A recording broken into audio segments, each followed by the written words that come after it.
Բարև ձեզ սիրելի հայրենակիցներ, չնայած երեկ մենք ունեցել ենք ծավալուն թեմատիկ զրույց, որը նվիրված էր վարչապետին անվստահություն հայտնելու գործընթացին, բայց այսօր ես ձեր ուշադրությանը կներկայացնեմ մեկ այլ թեմատիկ զրույց, որը վերաբերվում է Հայաստանի իր մեծությամբ երկրորդ խոշոր քաղաքի Գյումրի համայնքի ավագանու արտահերթ ընտրություններին։ Իհարկե զուգադիպություն եղավ եւ այս եթերին զուգահեռ այս պահին հանրային հեռուստաընկերության ուղիղ եթերում ընթանում է Գյումրու քաղաքապետի առաջադրված թեկնածուների միջև քննարկում, դեբատ, բայց ես կարծում եմ, որ մարդիկ, ովքեր կհետաքրի իրենց այս թեմատիկ զրույցը, նրանք այս տեսանյութը նայելու հնարավորություն կունենան նաեւ ավելի ուշ հետագայում, քանի որ այն հասանելի կլինի Facebook-յան իմ էջում, իսկ լրատվական գործակալությունները բոլոր լրատվական կայքերի առանց բացառության կարող են ազատ օգտագործել այս տեսանյութը եւ տարածել իրենց լրատվականների YouTube-յան ալիքներում, սոցիալական հաշիվներում եւ սա վերաբերվում է այս տեսանյութը նայող ցանկացած մարդուն։ Թեմայի արդիականությունը բնականաբար կարծում եմ պարզ է, դա կիրակի նախատեսվող ընտրություններն են, այդ ընտրական շրջանում ընթացող զարգացումները այսօր մենք մամուլից տեղեկություններ ստացանք, որ արդեն գործի են դրվել իրավապահ մարմինների ողջ իրավական վարչական ռեսուրսը, մինչ այդ իշխանությունները օգտագործում էին իրենց վարչական ռեսուրսի մյուս հնարավոր ձևերը, որպեսզի իրականացնեն իշխանազավթում Գյումրիում։ Ես այս հարցին անդրադառնում եմ սկզբունքային տեսանկյունից, ոչ որպես շահառու։ Ես Գյումրի համայնքի բնակիչ չեմ, ես իհարկե շատ եմ սիրում այդ հրաշալի պատմական գեղեցիկ քաղաքը, դա իմ ընտանիքի, իմ ընկերների համար սիրված զբոսաշրջային ուղղություններից է, այդ քաղաքի գեղեցիկ բնապատկերները, այդ քաղաքի հրաշալի ավանդույթները, տաղանդավոր մարդիկ, մեր ժողովրդի ամենալուսավոր զավակների մի զգալի մասը, հատկապես արվեստի, մշակույթի, սպորտի բնագավառում պատմականորեն եղել են գյումրեցիներ, որոնք հպարտություն են եղել մեզ համար, հետևաբար քաղաքը միշտ բոլորիս համար եղել է սիրված, ճանաչված իր գեղեցիկ ավանդույթներով, մարդկանցով, իր յուրահատկություններով, իր յուրահատուկ ոգով, մտքով, ամեն ինչով։ Բայց ես Գյումրի համայնքի բնակիչ չեմ եւ հասկանում եմ, որ տեղական ընտրություններ ունեն առանձնահատկություն եւ դրանով պայմանավորված եւ ուղիղ ներգրավվածություն չունեմ, ոչ մի տեխնացուի նախընտրական շտաբում ընդգրկված չեմ, ոչ մեկի օգտին հատուկ քարոզչություն չեմ իրականացրել եւ չեմ իրականացնում, եւ այս տեսակետը խնդրում եմ ընկալեք իբրև պարզապես քաղաքական գործի տեսակետ, ով նաեւ իր ամբողջ կյանքում զբաղվել է տեղական ինքնակառավարման խնդիրներով, ես եղել եմ տեղական ինքնակառավարման հարցերով մի շարք միջազգային կազմակերպությունների փորձագետ, այդ թեմայով են իմ տեխնացուական ատենախոսությունը, իմ գիտական հրապարակումների մեծ մասը եւ նաեւ սա ընդունեք որպես Վայոց Ձորի նախկին մարզպետի կարծիք, որովհետեւ ես 2 տարի եղել եմ մարզպետ եւ ուղիղ առնչություն եմ ունեցել տեղական ինքնակառավարմանը գործնական հարթությունում, այդ թվում եւ տեղական ընտրությունների կազմակերպմանը։ Ուստի թողնելով գյումրեցիներին իրենց քաղաքի իշխանությունների ընտրության հարցում միայնակ, ես այնուամենայնիվ կփորձեմ կողմնորոշիչ որևէ սկզբունքային կետեր առանձնացնել, որը կարծում եմ օգտակար կլինի գյումրեցիներին կիրակի օրը ընտրություն կատարելու համար։ Նախ մի կարճ անդրադարձ, ես այդ թեմայով շատ եմ խոսել, տեղական ընտրություններ ադրբեջանա-թուրքական հեղափոխությունից հետո։ 2018 թվականին, երբ ադրբեջանա-թուրքական հեղափոխությունը հաջողության հասավ եւ դրա պարագլուխը Նիկոլ Փաշինյանը դարձավ Հայաստանի վարչապետ, առաջինը թիրախավորեցին հենց տեղական ինքնակառավարման համակարգը, մասնավորապես Հայաստանի ամենախոշոր քաղաքը, մեր մայրաքաղաք Երևանը։ Եվ նրանք պահանջեցին, այս 7-ին վարչապետ ընտրված Նիկոլ Փաշինյանը հունիսին արդեն պահանջեց Երևանի քաղաքապետ Տարոն Մարգարյանի հրաժարականը, բացասական պատասխան ստանալուց հետո Տարոն Մարգարյանը որոշեց չկատարել իշխանության պահանջը եւ դա օրինական էր, որովհետեւ դիմերը չեն ենթարկվում կենտրոնական իշխանությանը, դրանք ենթարկվում են իրենց բնակիչներին եւ հաշվետու չեն կենտրոնական իշխանությունների առջեւ։ Այդ պարզ տրամաբանությունից ելնելով Տարոն Մարգարյանը հրաժարական չներկայացրեց, որից հետո ԱԱՑ-ի սև դիմակավորները ներխուժեցին Երևանի քաղաքապետարան, մասնավորապես Երևանի քաղաքապետարանի մաս կազմող Երևան հիմնադրամ, արգրավեցին փաստաթղթեր տարբեր տեսակի, հարուցվեց քրեական վարույթ, մինչ օրս այդ գործերով որևէ մեկը պատասխանատվության չի ենթարկվել, բայց ստիպեցին այդպիսի վարչական ճնշումով իրավապահ մարմինների միջոցով, որ Տարոն Մարգարյանը հրաժարական տա։ Տարոն Մարգարյանի հրաժարականից հետո, չնայած ավականին կարող էր իր կազմից ընտրել համայնքի ղեկավար, սակայն նրանք ստիպեցին, որ լուծարվի նաև Երևան համայնքի ավականի, որը ընտրվել էր ընդամենը 1 տարի առաջ։ Եվ 2018 թվականին Հայկ Մարությանի առաջնորդությամբ իշխող կուսակցությունը մասնակցեց ընտրություններին, ոչ մի ընդդիմադիր քաղաքական ուժ այդ ընտրություններում հաջողության չհասավ, եւ նրանք 80%-ով ձևավորեցին իշխանությունը Երևան համայնքում, միայն այդ Իմ քայլը դաշինքով, բայց դրանից հետո անազնվորեն իրենց շարքերից հեռացրեցին Հայկ Մարությանին միայն այն պատճառով, որ նա փորձում էր հանդես գալ իբրև ընտրված քաղաքապետ, չկատարել իշխանական կենտրոնական իշխանության ներկայացուցիչների ապօրինի պահանջները, նա իր խոսքում ասաց, որ ինչ-որ գրառումների, լայքերի համար պահանջել են, որ քաղաքապետարանի աշխատակիցներ հեռացվեն աշխատանքից, ապօրինի միջամտություն այլ է համայնքային կյանքին, նա փորձել էր մի փոքր ինքնուրույնություն դրսևորել եւ իր կոչմանը, իր ընտրությանը հավատարիմ ծառայել Երևանի բնակիչներին, բայց չներեցին Հայկ Մարությանին եւ նրան պաշտոնանկ արեցին իր կամքին հակառակ, դրա փոխարեն քաղաքապետ կարգեցին անծանոթ մի մարդու, Հրաչյա Սարգսյանին, որը հետո դարձավ վարչապետի խորհրդական, հիմա պաշտպանության փոխնախարար, ավելի ուշ Տիգրան Ավինյան ինքնահռչակվեց Երևանի քաղաքապետ, առանց ավականու անդամ լինելու նշանակեցին քաղաքապետի տեղակալ եւ վարչական ռեսուրսով կարգեցին նրան քաղաքապետ առանց Երևանի բնակիչների կողմ ձայների։ Տիգրան քաղաքացիական պայմանագիր կուսակցության օգտին 2023 թվականի այդ հերթական ընտրություններում քվեարկել ընդամենը երևանցիների 9.1%-ը,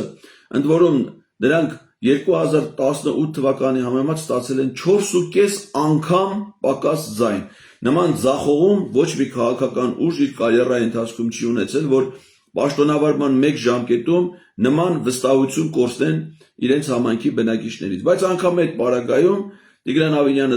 եւ ՔՊ-ն զավթել են իշխանությունը Երևան քաղաքում եւ այն իջարս են օգտագործում Երևանի բնակիչների, ավելացնելով բոլոր տեսակի հարկերը, տուրքերը, գույքարկը բարձրացրել են 4 անգամ, ավտոտրանսպորտի կայանատեղու վարձը մոտավորապես 12 անգամ, տրանսպորտի գինը բարձրացրել են 1.5 անգամ միջինում, որոշ դեպքերում նաև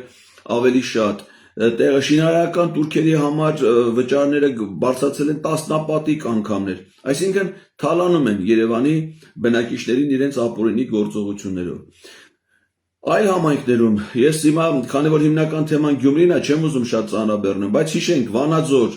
պարտվեցին ընտրություններում, ձերբակալեցին իրենց հաղթած Մամիկոն Ասլանյանին, Փարաքար համայնքում, որտեղ նույնպես հիմա արտահերթ ընտրություններ են, որովհետև պարտվել են, բայց թույլ չտվեցին այդ համայնքի բնակիչների կամքով իշխանություն ձևավորվի։ Վարդենիս համայնքում ոստիկանական պատնեշներ էին ստեղծել, չէին թողնում ավականուն տրված անդամները մտնեն քաղաքապետարան, մասնակցեն ավականուն նիստին։ Ալավերդի համայնքում այդ իրենց ՔՊ-ական Արեն Մկրտչյանը, որը չէր ընտրվել, մի տարի հետո պաշտոնանկ արեցին ապրելու երկիր կուսակցության կողմից ընտրված քաղաքապետին, թույլ չտալով նա մասնակցի ավականուն նիստին։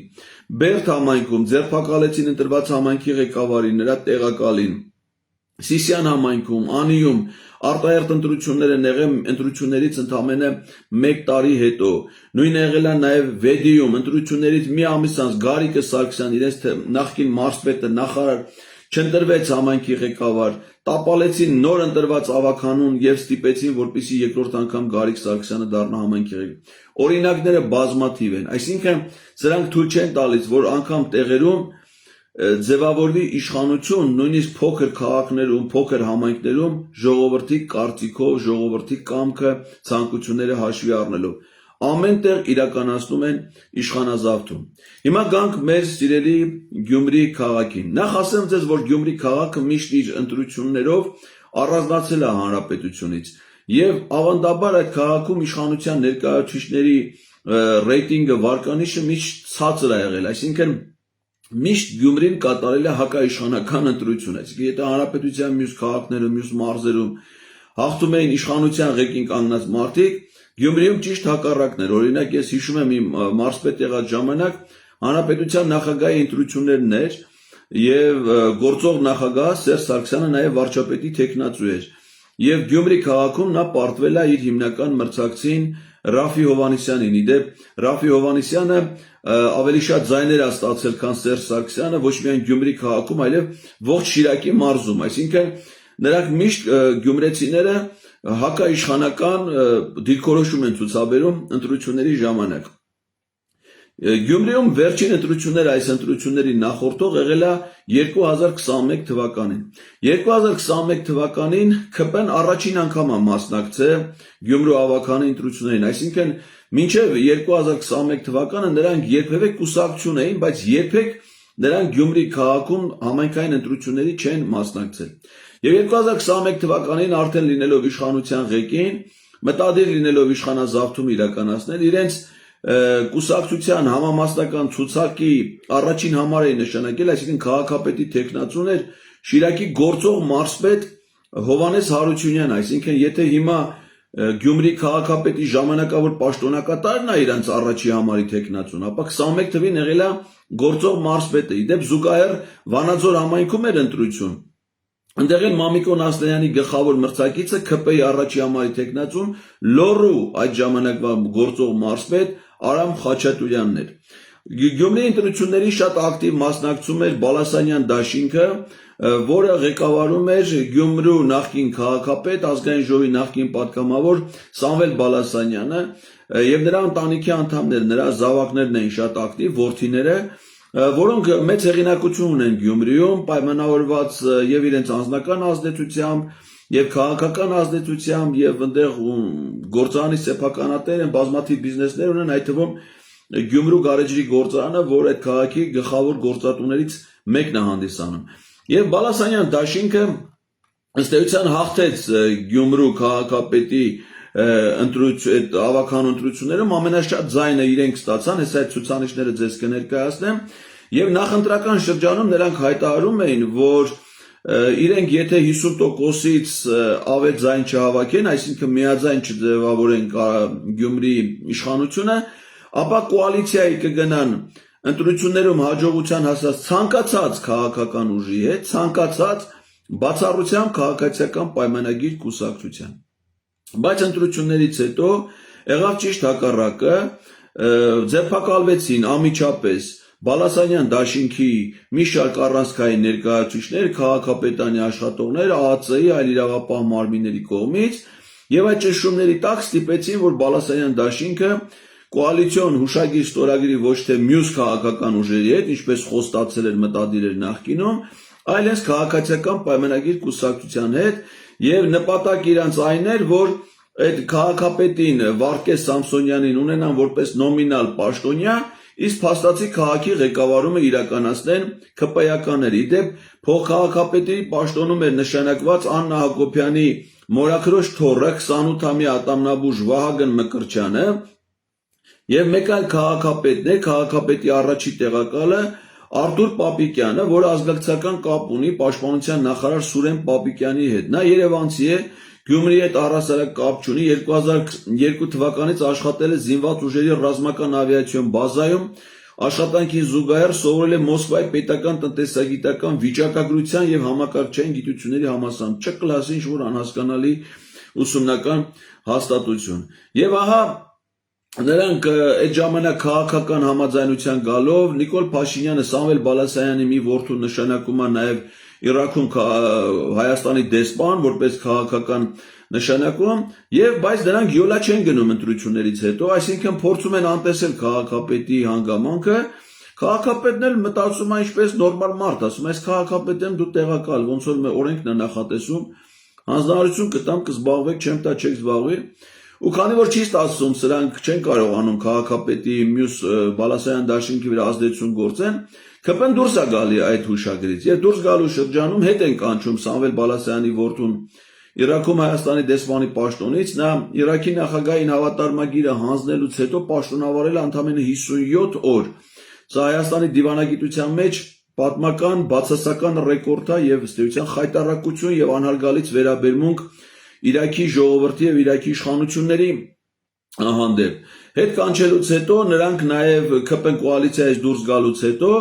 Անմիջապես ձերբակալվում է Սամվել Բալասարյանի որդին Երևանի Զվարթնոց օդանավակայանում, նրա նկատմամբ կիրառվում է խաբման միջոց, տնային կալանք, այնուհետև նա կալանավորվում է,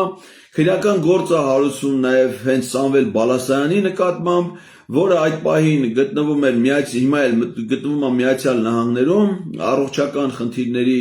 պատճառով եւ նրա նկատմամբ հիմա հարուցված է միջազգային հետախուզում, այսինքն որ պահին Սամվել Բալասարյանը վերադառնա Գյումրի,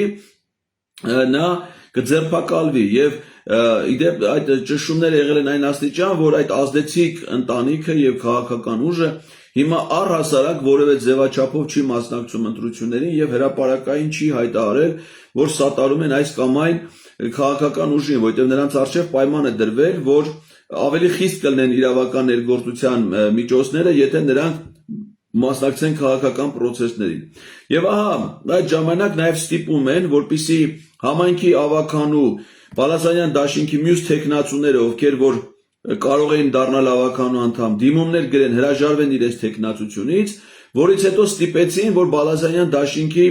արդեն գործող ավականու անդամները, այդ թվում քաղաքապետը վայր դնեն իրենց մանդատները, որից հետո այդ դաշինքը ընդհանրապես դուրս եկավ Գյումրի համայնքի ավականու կազմին։ Իշտ այստեղ շատ կարևոր,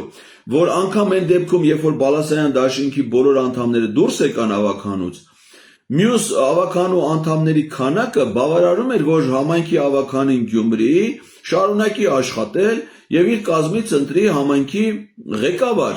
բայց ԿՊ-ն չէր ցանկանում այդպես, որովհետև ազդեցություն չունեին ավականու մյուս անդամների վրա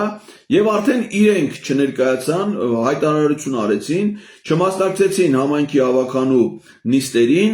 2 ամսից ավել ավականին լուծարվեց, որից հետո կառավարությունը ընդ որում օրենքի խախտումով, ժամկետի խախտումով մարտի 30-ը նշանակեցին արտահերթ ընտրության օր։ Այսինքն Գյումրիում հիմա ստեղծվել է կատարյալ քաոս, իշխանական ճգնաժամ, որովհետև արդեն մոտ 5-6 ամիս է համայնքի ավականին նիստերի չի գումարում, այնինչ օրենքով ամեն մի 2 ամիսը մեկ պետք է առնվազն ավականում մեկ նիստ լինի, 6 ամիս ավականին նիստեր չի գումարում, որոշումներ չեն ընդունում, քանի որ դա եղավ տարեվերջին, հաստատված չի Գյումրի համայնքի 2025 թվականի բյուջեն, այսինքն կատարյալ քաոս է ստեղծվել այդ համայնքում, քաղաքապետի հրաժարականից հետո երկար ժամանակ քաղաքապետարանը աշխատավարձ չէր ստանում, բազմաթիվ աշխատողներ էին դուրս եկել, ոչ քաղաքապետ կար, ոչ տեղակալ, ոչ աշխատակազմի ղեկավար, եւ այս արհեստական այս խնդիրը քաոսը ստեղծվել է այս իշխանությունների կողմից քաղաքում իշխանազավթում անելու համար։ Իդեպ ասեմ, որ Գյումրի համայնքում 2021 թվականին եղել է ընտրողների քվեարկության մասնակցության ընտրությունների գնալու աննախադեպ ցածր մակարդակ, ըստ կենտրոնական ընտրական հանձնաժողովի տվյալների, ընտրողների ընդհանուր թվի 109,453 ընտրողից 2021 թվականի ընտրությունների մասնակցել է ընդամենը ուշադրություն 26,468 ընտրող, այսինքն ընտրողների ցուցակային թվի ընդամենը 24,2%-ն է 2021 թվականի մասնակցել։ Պատկերացնում եք, բազմաթիվ կուսակցություններ ու դաշինքներ են մասնակցել 1, 2, 3, 4, 5, 6, 7, ուրեմն 8, 9, 10 քաղաքական ուժ մասնակցել է ընտրություններին, բայց ընտրողների ընդամենը 24,2%-ն է մասնակցել ընտրություններին։ Սա խայտառակություն է Գյումրի, այսինքն քաղաքի բնակիչների նույնիսկ 1/4-ը չի մասնակցել ընտրություններին եւ ձևավորել իր համայնքի իշխանությունը։ Այս անտարբերությունը, սա բացառիկ ռեկորդ նույնը եղել է Երևան քաղաքում 2023 թվականին ընտրողների աննախադեպ մասնակցություն։ Էլ չասեմ Արմավիր համայնքում, ես հիմիկվա տարածքային կառավարման նախարարը, որ ընտրվել է քաղաքապետ, ընդամենը 11%-ն է համայնքի բնակիչների մասնակցել ընտրությունների։ Սա ինչ է նշանակում, որ ժողովուրդը երբ որ հիասթափություն է ունենում այս իշխանություններից, ոչ մի հույս չի կապում այս իշխանությունների հետ, նա իր ընդվզումը արտահայտում է բոյկոտի տեսքով, այսինքն չի գնում, չի մասնակցում ընտրությունների։ Ես կարծում եմ, որ այդ վտանգը կա նաև այս ընտրություններում, որ կլինի ընտրողների մասնակցության ցածր մակարդակ։ Հիմա ինչու են հիմա ընտրություններ Գյումրիում, ասեցի, որովհետև ստեղծվել է քաղաքում արհեստական ճգնաժամ։ Իսկ ինչից է առաջացել այդ ճգնաժամը նաև ընդհանրապես Շիրակի մարզի գյումրեցիների նրանց հոգսերի նկատմամբ այս իշխանությունների կրավորական անտարբեր վերաբերմունքից 2018 թվականից ի վեր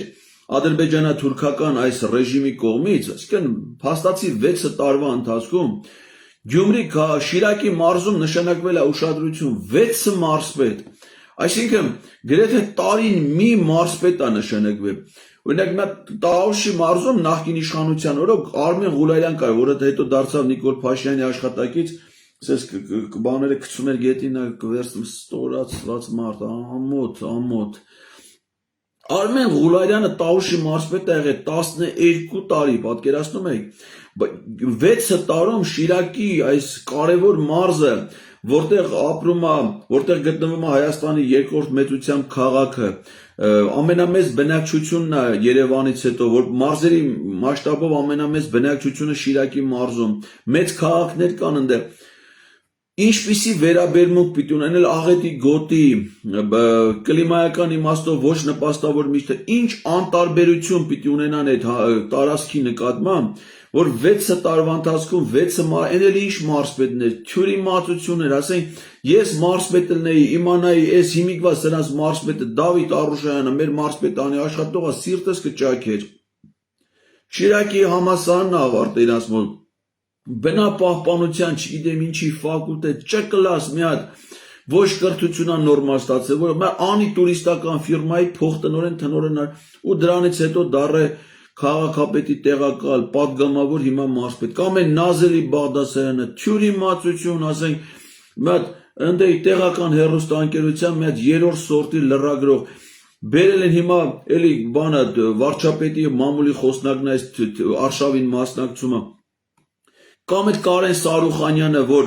բացարձակ հեղինակություն չի վայելում, նարկոտիկը ինչ տանում են լաբորատորիաներում ստուգում են, մազն են ստուգում, մեզն են ստուգում, սաղ նարկոտիկ, ես իմ սկանդալային պատմում, սրանք եղել են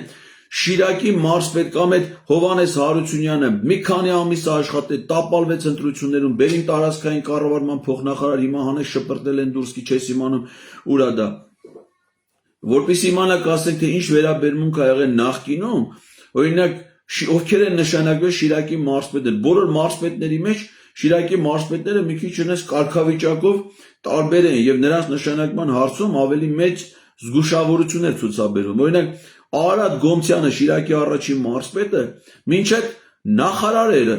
այսինքն նախարարի պաշտոնից էին տանում մարզպետ, երբ որ հակառակն է, չէ, այսինքն նախարարի պաշտոնը ավելի բարձր է, քան մարզպետին է։ Կամ Ֆելիքս Փիրումյանը, քաղաքաշինության նախարարներ, հետո նշանակեցին Շիրակի մարզպետ։ Ֆելիքս Ցոլակյանն ա եղել Շիրակի մարզպետ, չնայած Դավաճան անցավ այս իշխանությունների կողքը, բայց դե հիմա ասեք ես վերջին շրջանում դարձավ Դավաճան, մինչև այդ ազգային անվտանգության ծառայության գեներալ լեյտենանտ, Աշոտ Գիզիրյան, ոստիկանության գեներալ մայոր, ասես Լիդա Նանյան, պարկեշտ կին, հրաշալի ընտանիքից, եղբայրը ազգային անվտանգության ծառայության հասարակական կարգի սահմանադրական կարգի պահպանության վարչության պետն էր, այսինքն ամուր պետականամետ ընտանիքի ուրեմն ներկայացուցիչ։ Ցես մարդիկ էին ժամանակին Շիրակի մարզպետներ, հիմա փողոցային պատահական, ասենք Դավիթ Արուշանյան, ես իմ Նազելի Բաղդասարյան, Տիգրան Պետրոսյան կար մի հատ Մուշեղ Մուրադյանեն հաստ գլխով որ հանես շպրտեց, ասում է ինչեք մի հատ դպրոցում մի հատ դասասենյակ անվանակոչե գեներալի անունով, հանես է շպրտեց, ասենք տառերը նայում ես երեսին, ասում ես արածքի չես հասկանում, մարդա մարդ չի, նման է ահագի մարդուն կենսաբանորեն, բայց վրան մարդու շնորհ չկա։ Ու սենց հիմա եկան այս իշխանությունը տապալելուց հետո Գյումրիում սա մի հատ նորամուծություն ա մտցրել իբր պրայմերիզ անում քաղաքապետի թեկնածու ընտրելուց։ Իրականում այդպես բան գոյություն չունի, տենց ընտրական կարգ գոյություն չունի։ Որպես վարչապետ պիտի նշանակի վարչապետ համայնքի ղեկավարի ժամանակավոր պաշտոնակատար։ Ինչ ա հուշում տրամաբանությունը այդ դեպքում, որ պետք է նշանակել ընտրված մարդու, այսինքն համայնքի ավականու անդամներից մեկին կարելի է նշանակել համայնքի ղեկավարի ժամանակավոր պաշտոնակատար այն տրամաբանությամբ, որ համայնքի բնակիչները այդ մարդուն ընտրել են։ Այս Սարիկ Մինասյանին ոչ մեկ չէր ընտրել, այսինքն չընտրված մարդուն նշանակում են քաղաքապետի ժամանակավոր պաշտոնակատար։ Մինչև այդ Կարեն Սարուխանյանը, որը որ ազգային ժողովի падգամավոր է եւ նախկինում մարզպետ է եղել, հայտարարեց, որ ինքն է դառնալու Գյումրի քաղաքապետի տեխնացու, ԿՊ-ն իրան առաջադրելու, նույնիսկ կուսակցությունով հայտարարեցին, որ իրանք մտադիր են Կարեն Սարուխանյանին առաջադրեն։ Նա էլ հայտնվեց մի խայտառակ սկանդալային պատմության մեջ, այդ իր քեռու տղաների հետ, ինչ-որ վիճաբանություն, նարկոտիկ, բռնին տարան, իրան չբռնեցին որպես падգամավոր, դրանց բռնեցին, գալիս են այս գժին, ասում են, սա է ջղայնանում է, բալը տարեք սրա անալիզներն ես դուգեք, իր թիկնապահներից մեկին դնում են այս Կարեն Սարուխանյանի գլխին, տանում են լաբորատորիա, մազը հանում են, տալիս են լաբորատորիա, նարկոտիկը մեջն է, զայգուցում են վարչապետին, որ սա նարկոման է։ Դե ուրեմն Կարեն Սարուխանյանին չեն կարա առաջադրեն, հիմա բայց ասում են սա պրայմերի, դնենք տենանք ով է 115,000 բնակիչ ունեցող քաղաքում ընդամենը 1040 մարդու ԿՊ-ականների շրջանում սոցիոլոգիական հարցում են անում, անունը դնում են primaries։ Սարիկը Մինասյան, որը նախկինում եղել է Հանրապետական կուսակցության անդամ, հետո դառել է Լուսավոր Հայաստան կուսակցության անդամ, հետո անկուսակցական, սա էլ է մասնակցում։ Ամենաշատ ձայնը ինքն է, ամենաշատ դասածներ 253։ Խոսքը 115,000 բնակիչ ունեցող քաղաքի մասին է, 253 բաժանած 115,000։ 0.22%-ը Գյումրիի բնակիչների ասել են, թող Սարիկը լինի քաղաքապետի ժամանակավոր պաշտոնակատար։ 0.22%-ը։ Այս Դավիթ Արուշանյանը падգամավորի դելա մասնակցել 220 ձայն, իսկ վստահություն չվայելելու գին եղել այն, որ սրան է նշանակել են մարզպետ։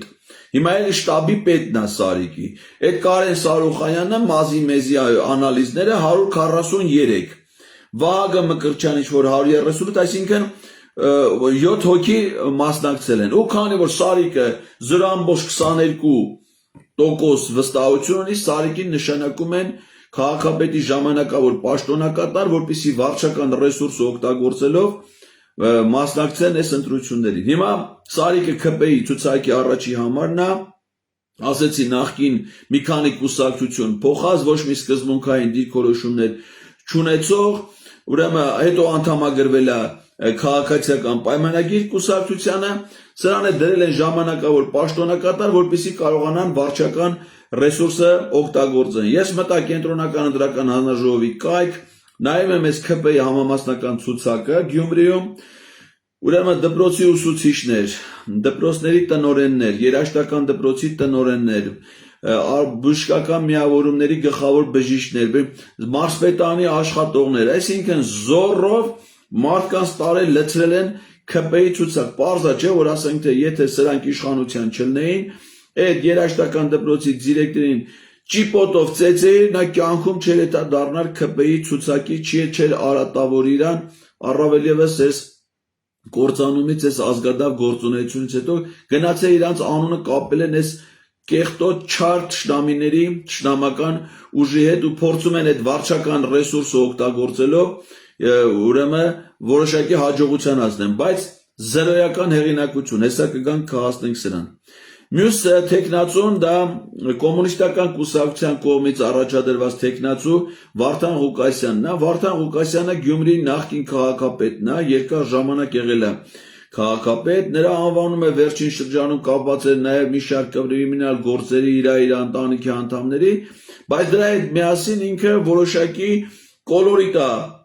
ստեղծում այդ քաղաքում, բավականին մեծ ջանքեր ունի գործադրած, այս վերջերս Գյումրիում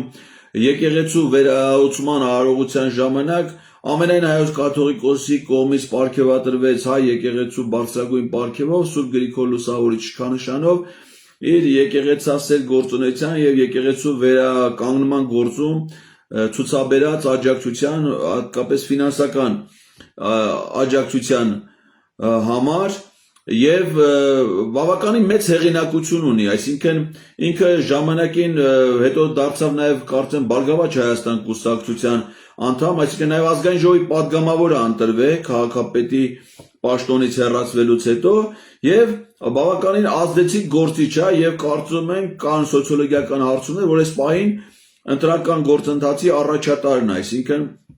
հավանական է, որ ամենաշատ թվով ձայները կստանա հենց Վարդան Ղուկասյանի գլխավորած քաղաքական ուժը, ինքը այս անգամ առաջադրվել է կոմունիստական կուսակցության կողմից, կարծում եմ սա նոմինալ առաջադրում է, որովհետև ինքը գաղափարապես կոմունիստ չի, հեչ որ չի, ասենք ինքը իրեն հավատացյալ է, լուրջ հավատացյալ է համարում, իսկ կոմունիստական կուսակցությունը աթեիզմի գաղափարախոսության վրա է հիմնված, այսինքն ուղղակի օգտագործել է կոմունիստական կուսակցության այդ ֆորմալ կողմը տեխնացու առաջադրվելու համար։ Երրորդ քաղաքական ուժը դա ապրելու երկիր կուսակցությունն է, իրենց տեխնացուն Կարեն Մալխասյանն է, մեծ ակտիվություն չեն ցուցաբերում, դե ապրելու երկիր կուսակցությունը ընդհանրապես կապված է նրա անունը հիմա Բաքվի բանտում ապօրինի ազատազրկված մեր հայրենակից Ռուբեն Վարդանյանի անվան հետ եւ քանի որ Ռուբեն Վարդանյանը չի կարող օբյեկտիվորեն որևէ մասնակցություն ակտիվություն ցուցաբերել, կարծում եմ նրանց դիրքը բավականին թույլ է այս ընտրություններում, չնայած ԿՊ-ից բացի միակ քաղաքական ուժն է հիմա ապրելու երկիրը, որ նախորդ ավականու կազմում էլ ա եղել, հիմա էլ կա, այսինքն առաջադրված տեխնացուներից ուրիշ ոչ ոք նախորդ կազմում ավականու չի եղել։ Մյուսը դա Մայր Հայաստան կուսակցությունների դաշինքն է, որի տեխնացուն Կարեն Սիմոնյանն է։ Մայր Հայաստան կուսակցությունների դաշինքը կազմված է երկու կուսակցություններից, ինտելեկտուալ Հայաստանից, որը նաև Երևանի ավականու Մայր Հայաստան կուսակցության դաշինքի կուսակցություններից է, մեծ կուսակցություն չի, առանձնապես հեղինակություն ազդեցություն չունի, հատկապես Գյումրիում, եւ մյուսը իմ պայքար, իմ հայրենիք, շատ անհասկանալի անկեղծ ասած առաջին անգամ այս ընտրություններում եմ լսում այդ կուսակցության անունը, բայց Կարենը Սիմոնյան, այսինքն այստեղ գործող գլխավոր գործող անձը ոչ թե կուսակցություններն են, որոնք առաջադրել են, դա երևի ֆորմալ կողմն ավելի շատ ապահովված, այստեղ ազդեցիկ գործիչը տեխնացուն է, Կարեն Սիմոնյանը, որը ճանաչված գործարար է Գյումրիում երկար ժամանակ, նույնիսկ իրեն ես լսել եմ ասում են Pepsi Կարեն, պայմանավորված դրանով, որ ինքը Pepsi դիստրիբյուտորն է այդ տարածաշրջանում եւ ոչ միայն Pepsi, եւ այդ իր գործարար համբավ, այսինքն սեփական ուժերով, սեփական վաստակով, ազնիվ աշխատող երիտասարդ մարդ, որը ինքը իր բիզնեսով, իր հնարավորությունները ստեղծել է, դրա հետ միասին նաեւ բավականին բարձր հեղինակություն, վարկանիշ, շատ ազնիվ գործիչ է քաղաքական պայքարի իմաստով, այսինքն շատ ակտիվ մասնակցություն է ունեցել ընդդիմադիր շարժումներին, հայրենիքի փրկության շարժմանը, դիմադրության շարժմանը, սեփազան պայքարին, այսինքն ռացիոնալ, մտածող, adekvat եւ սեփական վաստակով եւ հեղինակավոր գործիչ հատկապես բիզնես շրջանակներում բավականին ճանաչված եւ հեղինակավոր գործիչ է։ Մյուս տեխնացուն դա Հայաստանի աշխատավորական սոցիալիստական կուսակցությունից Արտյոմ Թումանյան, անկեղծ ասած չեմ ուզում անդրադառնամ, սա այսինքն ծաղրի ինչ-որ տենց բան է, իրանով զբաղվում է արմկոմեդի հաղորդումը շատ լավ, իրանց համար իդեալական նյութ է, այդ իր հոլովակներով, այդ իր անցյալով, անհասկանալի կազմակերպություններից անհաշվելի մեդալներով, սրան լուրջ չանդրադառնանք, մի բանով է նշանավոր, որ պատճառ է հանդիսացել մեր նշանավոր սիրելի հայրենակցի գործչի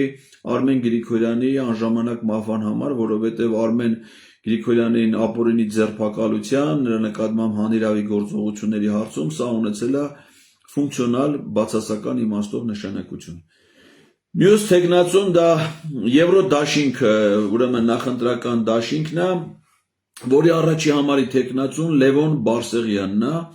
ուրեմն նրա այդ դաշինքը ստեղծել են Հանրապետություն կուսակցությունը, սա Հոպլոյի ղեկավարած կուսակցությունն է, ուրեմն Հայաստանի եվրոպական կուսակցությունն է, որի ղեկավարը Տիգրան Խզմալյանն է, եւ Հանուն Հանրապետության ժողովրդավարության պաշտպանների դաշինք կուսակցությունն է, որի ղեկավարը տխրահարճակ Արման Բաբաջանյանն է։ Սրանք ուրեմն ստեղծել են դաշինք եւ առաջադրել են Լևոն Բարսեղյանի տեխնացությունը։ Լևոն Բարսեղյանը մինչ այդ հանդես եկել իբր թե հասարակական գործիչ, լրագրող, քաղաքացիական հասարակության ներկայացուցիչ, հիմնադրել է Գյումրու ասպարեզ ակումբը լրատվական տարբեր գործերով աչքի ընկել, բայց Ուրեմն այս բացասական կերպարը պարզում է, որ եղել է քողարկված քաղաքական գործիչ, այսինքն անազնիվ գործիչ, որը մեր հանրությանը ներկայացել է իբր թե հասարակական գործիչ, բայց իրականում զբաղվել է քաղաքական գործունեությամբ։ Եվ դա իրականացրել է ոչ թե առևտրային հիմունքներով, ոչ թե գյումրեցիներից, մեր հասարակությունից, աջակցության հաշվին, այլ բացառապես միջազգային գրանտներով, միջազգային ծրագրերով, սա Սորոսի հիմնադրամի հիմնական շահառուներից է եղել, ընդ որում ես նայել եմ Ասպարեզ ակումբի կայքը, այնտեղ հրապարակային գործունեության մասին ոչ մի արժեքավոր բան դժվար է գտնել, այսինքն պարզ չի թե ովքեր են ֆինանսավորում այդ Գյումրու Ասպարեզ ակումբին, ինչ չափի ֆինանսավորում է ստանում, ինչ նպատակներով է, մի քանի սեմինարներից բանից նկարներ կա, բայց դե ոնց են տնօրինվում այդ միջոցները, օրինակ այդքան Սորոսի հիմնադրամից գրանտներ է ստանում, մրցույթով են դրանք, առանց մրցույթի, այդ ոնց է ալնում, որ մենակ ինքն է ստանում, ասես կայուն ֆինանսավորում, տարիներ շարունակ, տասնամյակներ շարունակ ու պարզում է, որ հանդես է գալիս քաղաքացիական հասարակություն, այդ թվում է սրան նրան է հարցնում, քեզ ես փողը որդուց, քեզ ես եղածը որդուց, դու ինչով ես զբաղվում, մեկ իրան չի հարցնում, ասի, բա քո փողերը քեզ որդուց, ոչ մի հաշվետվություն իր կայքում չկա դրած, թե ինչ գումարներ է ստանում, ինչի վրա է ծախսում, ասեն սիրուն ձևը գտել են, նույնը մյուսներին է վերաբերում, հետ իրեն աջակցողներին, նույն Արման Բաբաջյանի ֆինանսավորումն է տենցել կասկածելի դա, այսինքն սա հայկական ուժ չի կարելի համարել իմ ընկալումներում, սա օտար ֆինանսավորմամբ, կասկածելի մտադրություններով եւ շատ վտանգավոր ուրեմն դաշինքային իմաստով, որ ասենք նույն այդ հանրապետություն կուսակցությունը Հոպլոն, Արամ Սարգսյան Հոպլոն մի խայտարակ վարկագիծ դրսևորեց Երևանի ավականուն ընտրություններում, չէ՞, նրանք ընդհանրապես չկան, նախընտրական քարոզչությանը գրեթե չէին մասնակցում, ոչ մի ակտիվություն չէին ցուցաբերում, կլետ չորրորդն են։ Անցել են ավակ, ոչ մեկ չէր մտածում, որ սրանք կարող անցնեն։ Ոչ մի երևանցի չկա խոսացնես, ասես, որ գասի ես գնացել եմ հանրապետություն կուսակցության ձայն եմ տվել։ Մեկ է պարզվում է սրանք արդյոք չորրորդ տեղն են եւ ինչ են անում, կոալիցիա են կազմում ԿՊ-ի հետ, այսինքն սա ԿՊ-ի տենց բանը ժողովրդական լեզվով ասած զապաս պագրիշկան է, այսինքն եթե ԿՊ-ն ձայն չի հավաքում, սրանց ինչ-որ մի ձևի անցկացնում են, իրենց իշխանական ռեսուրսից մի sense թուլափայ տալիս են սրանց, որպեսզի սրանք իսկ այդ թուլափայը ոնց է ձևավորվում, հակառուսական տրամադրություններով, հիմա է չէ, ասենք փոխարենը խոսեն քաղաքի զարգացման ծրագրերից եւ այլն,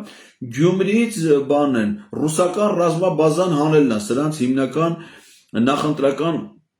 ծրագիր, այսինքն հակառուսականության վրա են աշխատում եւ այս կարգի ուժերին որպես կանոն մեծ աջակցություն են ցուցաբերում աղանդավորական կազմակերպությունները, որոնք նույնպես դրսից արևմուտքից ֆինանսավորում են ստանում։ Երևանում էլ, այսինքն այդ աղանդավորները կնոպ են սխմես, դե դրանք ուղեղները լվացած մարդիկ, ոնց իրանց առաջնորդն ասում են, հենց էլ դու հա չէ, կարծիք, քննարկում, դες բաները դե գոյություն չունի։ Հավանաբար այդ հաշվարկով են արել, բայց հուսանք, որ որևէ հաջողության չեն հասնի։ Դեպ ասեմ, ադրբեջանա-թուրքական հեղափոխությունից հետո այդ Լևոն Բարսեղյանը նաև իշխանական քարոզչա մեքենայի ամենաակտիվ ներկայացուցիչներից է, նա չնայած չունենալով տենց ակադեմիական գիտական աստիճաններ եւ այլն, դարձել է Շիրակի պետական համալսարանի կառավարման խորհրդի նախագահ,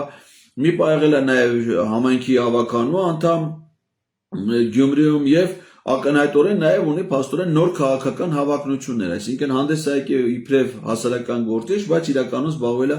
քաղաքական գործունեությամբ։ Մյուս տեխնացուն դա դեմոկրատական այլընտրանք կուսակցությունն է, որի առաջի համարի տեխնացուն Արտյոմ Ղարաղազարյանն է, այդ դեմոկրատական այլընտրանք կուսակցությունը Հայաստանում հայտնի է քաղաքական գործիչ հրապարակախոս ուրեմն Սուրենյանի անունով, Սուրենյանցի անունով իր հետ է կապված, ինքն այդ կուսակցության նախագահը, իրենք տարբեր տեղական ընտրություններին մասնակցություն ցուցաբերել են, բայց կարծում եմ ոչ դրական բանով, ասենք օրինակ Քաջարյանի քաղաքապետն էր ընտրվել իրանց կուսակցության կողմից, բայց կուսակցության հետ ոչ մի ուղիղ կապ չունի, հետո էլ Աննա Հակոբյանին ծաղիկներ էր նվիրում։ Արտյոմ Ղարաղազարյանը գործարար եւ մարզաշխարհի ներկայացուցիչ, բայց առանձնապես մեծ ակտիվություն ամենայն դեպս գոնե նախընտրական շրջանում չի նշмарվում։ Մյուս տեխնացուն դա մեր քաղաքը կուսակցությունների դաշինքից Մարտուն Գրիգորյանն է, Մարտուն Գրիգորյանին փորձում են կապել հանրապետական կուսակցության հետ, բայց դա թյուրըմբռնում է, թյուրըմբռնման պատճառն է, որ Մարտուն Գրիգորյանը իմ ազգային ժողովի պատգամավոր է եւ ընդգրկված է պատիվ ունեմ խմբակցության կազմում, բայց պատիվ ունեմ խմբակցությունը նախընտրական շրջանում ձևավորվել էր հանրապետական կուսակցության եւ հայրենիք կուսակցության դաշինքի միջոցով եւ Մարտուն Գրիգորյանը առաջադրվել է որպես պատգամավորի տեխնացու եւ ընտրվել է հայրենիք կուսակցության կողմից եւ հիմա էլ Գյումրի համայնքի ընտրություններին ինքը մասնակցում է դաշինքով, որը ստեղծվել է հայրենիք կուսակցության եւ Միացյալ Հայաստան կուսակցության կողմից։ Նա ժամանակին եղել է նաեւ ԲՀԿ անդամ եւ նա նույնպես բավականին մեծ հեղինակություն ունի Գյումրի համայնքում, որոշակի շրջանակների վրա ունի իր վաստակով, իր գործունեությամբ վաստակած ազդեցություն, հեղինակություն եւ հավանականությունը մեծ է, որ իր ղեկավարած ուժը նույնպես կլինի համայնքի ավականու կազմում։ Եվ վերջին քաղաքական ուժը դա իմ հզոր համայնք կուսակցությունն է, որի քաղաքապետի տեխնացուն, ճանաչված պրոդյուսեր ուրեմն Ռուբեն Մխիթարյանն է, Ռուբենը շատ տաղանդավոր մարդ է, հաջողակ իր գործում, ինչով որ զբաղվել է, եւ Արմենիայի հեռուստաընկերությունում եղել պրոդյուսեր եւ ստեղծագործական ակտիվ գործունեությամբ Գյումրիում էլ նա այս վերջի շրջանում զբաղվում է Հայատ պրոջեկտով, մի հրաշալի ուրեմն մշակութային նախաձեռնություն, որը չնայած քաղաքական process-ներին չի կապվում, բայց ինքը որպես նախաձեռնություն, որպես մշակութային բիզնես պրոյեկտ շատ հաջողված է եւ Հայաստանում եւ Հայաստանից դուրս մեծ ճանաչում ունեցող բենդ է, որը որ ղեկավարում է փաստացի նաեւ Ռուբեն Մխիթարյանը եւ մեծ հաջողություններ ունի։ Ռուբենը նաեւ շատ կրեատիվ, մտածողությամբ, շատ adekvat մեր պայքարի իմաստով ակտիվ մասնակցություն ունեցել եւ հայրենիքի փրկության շարժմանը եւ սրբազան պայքարին եւ ամեն անգամ իր հեղինակած երգերը, ընդ որում եւ խոսքերը եւ երաժշտությունը եւ դրանով ստեղծված կլիպները դա ինքն է հեղինակում, ինքն է ներկայացնում եւ դրանք կարճ ժամանակ հետո դառնում են հիթեր սիրված ժողովրդի կողմից։ Ռուբեն Մխիթարյանի ազդեցությունը շատ մեծ է, հատկապես երիտասարդության շրջանում, շատ իրեն բնորոշ ստեղծագործական կրեատիվ պատկերացումներով նաև մոտեցումներ առաջարկում Գյումրի քաղաքի զարգացման համար, օրինակ իմ ընկալումներում նրա ընտրվելու դեպքում քաղաքի կերպարը փոխելու, ավելի աշխուժություն մտցնելու քաղաքի կյանքում շատ ավելի մեծ են, այսինքն նոր շունչ հաղորդելու եւ իր դրական էներգիան այդ իմաստով ուղղակի նկատելի է։ Հիմա այս նախընտրական process-ների ընթացքում ինչին ենք մենք ականատես եղել։ Նախ Նիկոլ Փաշինյանի այցելությունը Գյումրի հավաքեց բոլոր իշխանության ներկայացուցիչներին, այդ քպեականներին, նախարարներ, ազգային ժողովի պատգամավորներ, մեջ լեննականցի չկա, սա Երևանցի, Իջևանցի, չգիտեմ, մարզպետներ, ասենք բոլոր տեղերի մարզպետներին հավաքել տարելցել են Գյումրի մի դահլիճ, այլ ինչի համար դրա համահավաք են իրականացնում, այսինքն գյումրեցիներից փող են հավաքում, որպեսզի թույլատրեն գյումրեցիները քաղաքապետ ընտրեն։ Այնելով ամենավերջի թալանչիները Նիկոլ Փաշինյանը Գյումրիից է սկսել իր ադրբեջանա-թուրքական հեղափոխության այդ քայլերթը։ Այն իր կեղտոտ շորերով, բոտասներով, անտերի պես հելավնգաղ փողոցները չալոնդեմը այդ վիճակով Գյումրիից եկել է Երևան։ Հիմա մի հատ նայեք տեսեք, թե ոնց է հետ գնացել Գյումրի։ Մի քանի միլիոն դոլարի մեքենաներով, ջիպերով, մերսեդեսներով, լեքսուսներով, ախրանաներով իրանց հազարավոր ոստիկաններ հետևներից լցրած գնացել են, որ փող հավաքեն, դրա համահավաք իրականացնեն, որ սարիկ ընտրեն։ Դե չէ գյումրեցիները չեն կարող քաղաքապետ ընտրեն, պիտի Իջևանից Նիկոլն ու Վահագ Ալեքսանյանը, մեկ է Երևանից Ալեն Սիմոնյանը, այդան ասեն, թե գյումրեցիները ում պիտի քաղաքապետ ընտրեն։ Խայտառակ ձախողում էր։ Դրանից հետո ինչ է տեղի ունենում, նախընտրական արշավը սկսում է, մեկը տեսնում են, որ չէ, սրանք ձայն չունեն, այսինքն իրանք էլ շամպես հասկանում են, որ որևէ քվե չունեն, ազդեցություն չունեն ու ակնհայտ պարտվելու են, եւ եթե մյուս քաղաքական ուժերը, որ անցնեն ավականի, միասին դաշինք կազմեն, ԿՊ-ն ընդ շատ ստանա մի 10% ձայն, իմ կարծիքով այդքան մոտավորապես պիտի լինի։ Երևանում ամենայն դեպս այդքան էր 9.1% էր, Գյումրիում ավելի վատ ալնելու դրանց վիճակը։ որովհետև ինչ են արել դրանք այդ քաղաքի համար, ընդամենը թալանել են այդ քաղաքի բնակիչներին, ոչ մի դրական փոփոխություն այդ քաղաքի կյանքում չեն մտցրել, իրանց գյումրեցի падգամավորներն ու մարզպետներն են մենակ դարձել հարստության տեր, բանը Նազելի Բաղդասարյանը, εσύ կճանաչես արդեն լողացե, մաքրվե, տեսքի եկե, կամ են մի հատ Պալյան ունեն, չգիտեմ ինչ, Էմմա Պալյանը ինչը ամուսնուն բերել է, ինքը ազգային ժողովի падգամավոր, ամուսնուն բերել դարձել падգամավորի օգնական, աղբերն էլ խուլիգանի պես մի սես կիսատ պռատ կես մետրանոց մի բան է, արցախցիներին էլ վիրավորում։ Ով է դրանց հարգում այդ քաղաքում, ինչ վաստակ ունեն, ով են եղել դրանք մինչև 18 թիվը, այն մյուսները էլ նայում ես բիզնեսի տեր են եղել, չգիտեմ ինչ որ մի մարդ է, Կարեն է, բիզնեսա դրել իր համար իր գործով, հարգանքով պատվով, իր գործով զբաղվում է, այդ քաղաքում հեղինակություն ունի, Ռուբենը ճանաչված արվեստագետ է, սիրված ամբողջ հանրապետությունում է ճանաչված, այսինքն դրանք Սարիկը որ մեկն է կամ Լևոնը Բարսեղյան որ մեկն է, պատահականությունները լցվել են այդ քատ ուտենում են հիմա որ պրավալ են գնում, չեն կարալու ոչ մի բան անեն քվեստանալու համար, այսօրվանից մի քանի օր արդեն սկսել են բռնաճնշումներ տեխնացուների նկատմամբ, ու որպես իմանանք թե որ տեխնացունա Գյումրիում ավելի ազդեցիկ, որի նկատմամբ բռնաճնշումները մեծ են, ուրեմն այդ տեխնացուի գործերը քաղաքում ավելի լավ են։ Նախ առաջի օրը հենց սկզբի օրերն էր։ Ձերբակալեցին քաղաքապետի տեխնացու այդ հիմնական ֆավորիտը հանդիսացող Վարդան Ղուկասյանի եւ նրա ուղեկցող անձանց։ Տարան ոստիկանություն բան ապօրինի զենք եմ մանգալի։ Ոչ մի զենքեր չկա, սուտ։ Այնքան որ այդ վախի մթնոլորտը սերմանեն հենց ընտրությունների առաջին օրերին։ Մի քանի օր առաջ Ռուբեն Մխիթարյանին զանգում են, հրավիրում են Երևան քննչական կոմիտե հարցաքննության։ Քարոզարշավը ընդհատում է, գալիս է ասում է քննչական կոմիտեը ինչ է պարզում։ Անցած տարի մայիսին 2024 թվականի մայիսին Ռուբենը մեքենա է վարել, վարորդական իրավունքի վկայականի խնդիր կա, եղել է, չի եղել, այսինքն գործող քաղաքապետի տեխնացու Գյումրից կանչում ես ոստիկան բանը քննչական կոմիտեի Երևանի կենտրոնի բաժին, որ պարզես թե բան մի տարի առաջ ավտոյա քշե կամ չգիտեմ 2020 թվականին դիմակա դրե կամ չի դրե, ակնհայտ ճշմարտ ձև է, չէ։ Այսօրվա ընթացքում, այսօր ընդհանրապես խայտարակ ամբողջ իրավապահ համակարգը լցվել է, բանը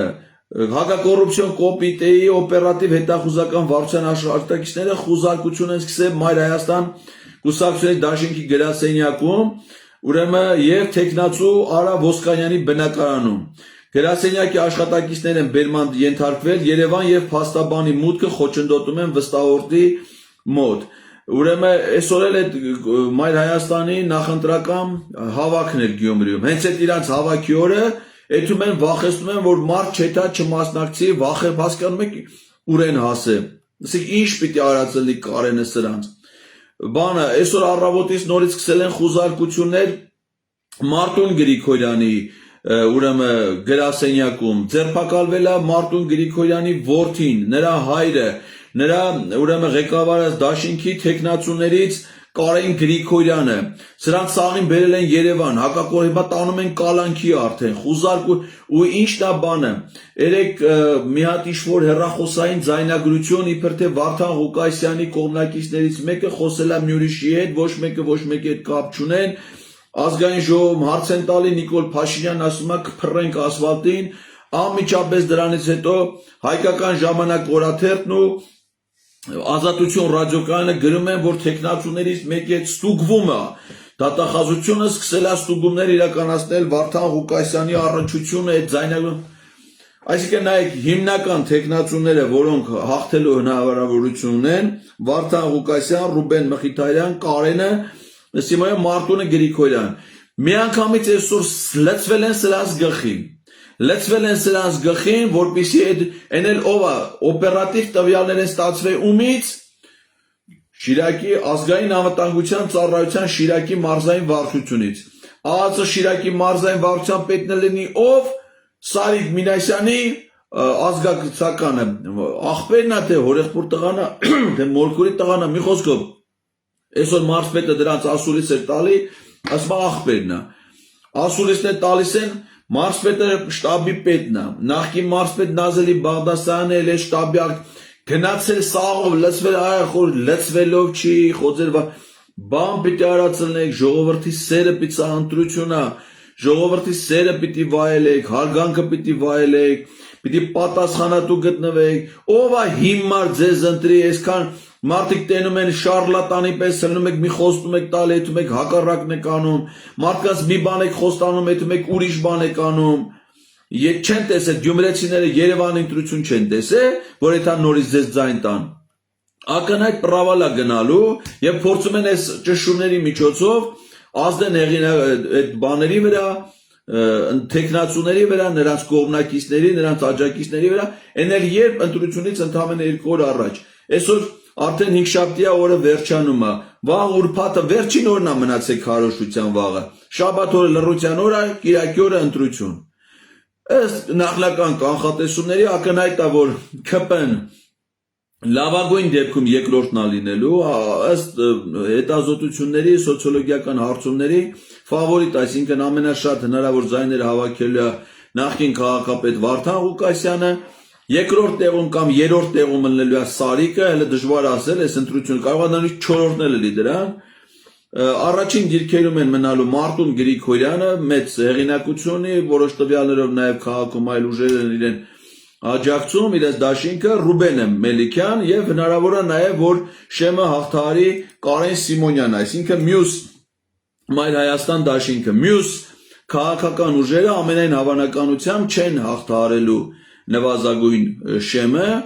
հետեւաբար եթե ինչ է ստացվում, սրանց են Զապաս Պագրիշկեն եթե չի անցնում, այդ Հարսիկը Լևոն Բարսեղյանը, եթե դա չի անցնում, ապա բնականաբար են մնացած ուժերն էլ դրանք հակաիշխանական ուժեր են եւ եթե նույն սցենարը չկրկնեն ինչ որ անցած տարի Վանաձորի պարագայում, այսինքն եթե չձերբակալեն մյուս տեխնացուներին, Վարդան Ղուկասյանը մասնավորապես թիրախում է կամ մյուսները, ապա այս պրո ընդդիմադիր քաղաքական ուժերը նրանք հանգիստ կարող են ձևավորել միասնական դաշինք եւ ՔՊ-ին դուրս շպրտել այս գործից տանեն իրանց մի 5-6 հոգի տանեն շպրտեն այդ դալիճի վերջի շարքերում եւ սրա հետ Նիկոլ Փաշինյանը չի կարող հաշվի, սա ընտրություն չի կազմակերպում, որպեսզի ժողովրդի կամքով արի, ժողովրդի կամքով այդ Գյումրիում չնայած 24% էր մասնակցել, իշխանություն էր ձևավորվել, տապալեցին այդ իշխանությունը, սրանց նպատակը իշխանությունը զավթելն է, բայց նրանց այդ հնարավորությունը չպետք է տալ, սիրելի գյումրեցիներ, ընտրությունը ձերն է, մենք ձեր փոխարեն ընտրություն չենք անելու եւ նույնիսկ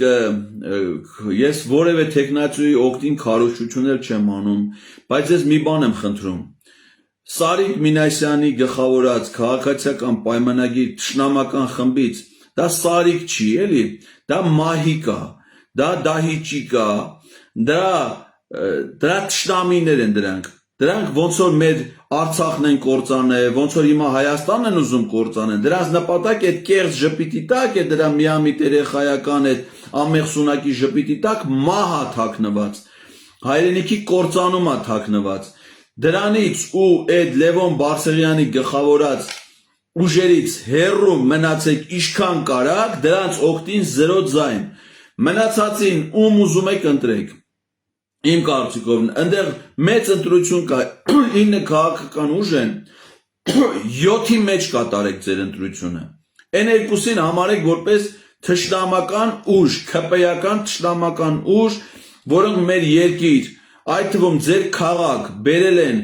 կորուստներ, ավերակներ, մահեր, հիմա էլ խոստանում են, ինչ է խոստանում Սարիկը, գյումրեցի կնոջ, ասում է մեռի տանեմ թաղեմ, այդ շատ խորհրդանշական է, որ ասում է, այ որ դու մեռնես, մինչև ընտրություն ասում է քեզ լավ պահի, որ գնաս ինձ ընտրես,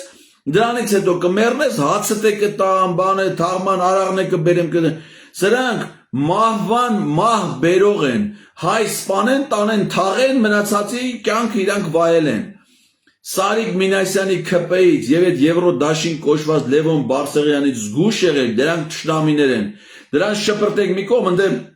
հիմա քվեարկության ձևը ոնց է, այդում ես քվեաթերթիկը մեկը պահում ես, որը պիտի ընտրես, այն մյուսները գցում ես, չէ՞։ Հիմա որ գնա քվեարկության, մանեք եք այդ երկուսը միանգամից թափեք, դրանցից պրծեք, Նոր ձեր ընտրությունը կատարեք այն մնացած 7 քաղաքական ուժերի մեջ։ Մեկը կոլորիտով է, մեկը գաղափարներով է, մեկը գործարար է, մեկը քաղաքական գործիչ է, մեկը երիտասարդ է, մեկը ում ուզում եք ընտրեք։ Բացի այդ երկուսից, այդ երկուսը ոչ միայն ձեր քաղաքի, ոչ միայն Գյումրիի, Շիրակի, նրանք մեր պետության, մեր ժողովրդի ճշտամեն։ Հաշվեք, ասենք Սարիկ Մինասյան ՔՊ ընտրողը կարա մտածի, որ Իլհամ Ալիև ընտրում։ Սարիկ Մինասյանի փոխարեն ընտրում այդ ընտրությունը միար, այդ կոչ եմ անում նաև այդ ազնիվ մարդկանց, որ գնացել են զորով մցրել են, եթե հնարավորություն ունեք, սիրելի դպրոցի ուսուցիչներ, տնօրեններ, բժիշկներ, բուժաշխատողներ, մարզպետանյա, որ զորով ձեզ տարել մցրել են այդ կեղտոտ հանցախմբի ցուցակի մեջ։ Ես գիտեմ, որ եթե դուք այդ պաշտոնը չունենայիք, այդ բանը կյանքում, ձեր պաշտոնները ինչ է, ձեր ցավը տանեմ, ինչա ձեր ստացածը, ինչքան փող պետք է ստանա բժշկական միավորման տնօրենը Գյումրիում, 400,000 չի այդ աշխատավարձ, 300 չեն էլ կարալու ձեզ գործից անեն, անխային եղեք, ես մարզպետ եմ եղել, մարզ գործից անել այդքան հեշտ բան չի։ Եթե դուք ձեր դիմումը չգրեք, դուք չգաք, դատարան տալիս ես, վերականգնվում ես, քաղծառայող ես, համայնքային ծառայող, 3 հատ նկատողություն մինչև չտան հիմնավորումով բանով, չէ, խոսում են, որ ասում են քորտից կանեն, գալատ կանեն, ոչ է կարալու են անեն, ոչ էլ անելու են, ոչ թե վախեցեք, որ իրանք ձեզ քորտից կանեն։ Հիմա ընտրությունը, իշխանությունը ձեր ձեռն է, ոչ թե վախեցեք, թե իրանք ձեզ գործից կանեն, թե չէ, այլ գնացեք դուք իրանց գործից անեք, գնացեք հանեք շպրտեք ձեր քաղաքից, նրանք իշխանական որևէ լծակ պիտի չունենան, իշխանություն ունեցան ձեր դեմ են ծառայեցնելու, Երևանի օրինակը նայեք, ում էր խոստացել Տիգրան Ավինյանը, որ Երևանում տրանսպորտա թանկացնելու, ում էր խոստացել, որ կարմիր գծերա թանկացնելու, ում էին խոստացել, որ գույքահարկ են բարձրացնելու, սուտ են, ինչ ասում են, սուտ են ասում,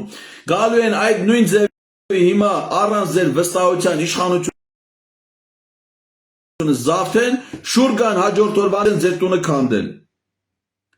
Սիրելի գյումրեցիներ, կատարեք ձեր ընտրությունը ինչպես դուք կկամենաք, բացառությամբ այդ երկու թշնամական ուժերի, բացառությամբ Սարիկի ու Հարսիկի, որոնց թիկունքին, որոնց կեղտոտ ժպիտների տակ թաքնված է մահ, կորուստ ավիրացություններ։ Ձեզ հեռու պահեք դրանից եւ կատարեք ձեր ընտրությունը։ Ինչքան սենց ռեպրեսիվ մեթոդներով փորձում են ազդել ձեր ընտրության վրա, այնքան ճիշտ հակառակը, դուք ձեր ընտրությամբ ցույց տվեք, որ դուք եք ազդելու իրենց վրա, ձևավորեք ձեր քաղաքի օրինական իշխանությունը եւ ակնկալեք արդյունավետ ծառայություններ ձեր համայնքի տեղական ինքնակառավարման մարմիններից։ Աստված մեր սիրելի գյումրեցիների հետ, փորձության շրջան է, դուք ընտրություն եք կատարում ոչ միայն ձեր քաղաքի, այլ ընտրություն եք կատարում մեր բոլորի համար։ Աստված ձեզ հետ, բարին ձեզ հետ։